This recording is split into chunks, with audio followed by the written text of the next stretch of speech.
चलिए, सिद्धार्थ जी, आपने रिस्क का बता दिया है, आपने रिटर्न का भी बता दिया है। इसके अलावा एक हमारे व्यूअर का सवाल अभी अभी आया है, वो ये है कि कुछ देर पहले आपने एक जवाब में बोला था कि एंट्री और एग्जिट का जो है आपको पता होना चाहिए, तभी आप ध्यान रखें कि एनालिसिस करके एंट्री और एग्जिट इन फंड्स में से करें।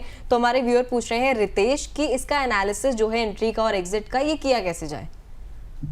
देखिए, ये तो एक बहुत ही आपने एक बहुत ही स्पेशलिस्ट से अगर आप ये सवाल पूछ रहे हैं तो देखिए, मैं इसका जवाब देना तो एक्चुअली बहुत मुश्किल है, क्योंकि इस जवाब को लेने के लिए बहुत सारे फैक्टर्स और पैरामीटर्स का आपको देखना बहुत जरूरी है कि क्या मार्केट सपोर्टिव है या नहीं है। आप जिस भी थीम में लगा रहे हैं, क्या उसने अपना 3 से 5 प्रति साल का एक अंतराल या कार्यकाल उसने अपना पूरा कर लिया है, या फिर फॉर एग्जाम्पल आपका कितना परसेंटेज कॉम्पोजिशन है। फॉर एग्जाम्पल अगर किसी थीम का सिर्फ 1% या 2% आपके पोर्टफोलियो में है, तो अगर आप उसमें एग्जिट नहीं भी लेते हैं तो आपके पोर्टफोलियो में बहुत बड़ा ड्रास्टिक चेंज नहीं आ जाता। ऑन द कॉन्ट्ररी, अगर आप वही 10% या 15% अपने किसी पोर्टफोलियो में कोई थीम रख रहे हैं, तो बाय डिफॉल्ट है उसमें वो एक बहुत बड़ा एक रोल प्ले कर सकती है आपके एक नेगेटिव रिटर्न्स के लिए। तो मैं इन्वेस्टर्स को यही समझाना चाहूंगा कि जब भी आप पोर्टफोलियोज डेवलप करते हैं, सिर्फ आप पास्ट रिटर्न्स को ही ना देखें, आप ये भी देखें कि फंडामेंटली कौन सा स्टॉक या कौन सा सेक्टर किस स्थिति में जा रहा है, और उसके बाद आप अपना एक निर्धारित तौर पे आप अपना एक बेंचमार्क्स तैयार करें कि आपके क्या एक्सपेक्टेशंस है रिटर्न की, क्या आपका गोल अकम्प्लिशमेंट का है, कितना अंतराल है, कितना इंटरवल है जो आपको लेना है, और उसके हिसाब से आप अपने पोर्टफोलियोज को डिजाइन करें।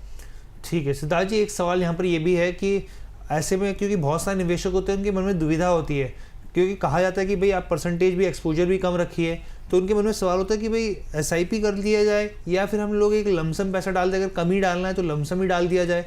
तो आपके हिसाब से क्या सलाह रहेगी यहाँ पर? देखिए हर्ष, एसआईपी और लमसम दोनों की एक अलग फिलॉसफी होती है। जी। एसआईपी एक एवरेजिंग के तौर पे बहुत अच्छा रोल प्ले करती है। पिछले 7 महीने में आपने देखा कि इंडियन मार्केट्स ने ऑलमोस्ट 15 से 18% का एक डाउनवर्ड ट्रेंड दिखाया है। जी। उस केस में अगर आपकी एसआईपी निरंतर तौर पे अगर चल रही होती, तो आपके पोर्टफोलियोज में एक बहुत अच्छे रिटर्न्स आने की संभावनाएं हैं, क्योंकि आपने हर एक लेवल पर आपने एक बाइंग अपॉर्चुनिटी के तौर पे आपने पोर्टफोलियो में अपने फ्रेश फंड्स डाले हैं।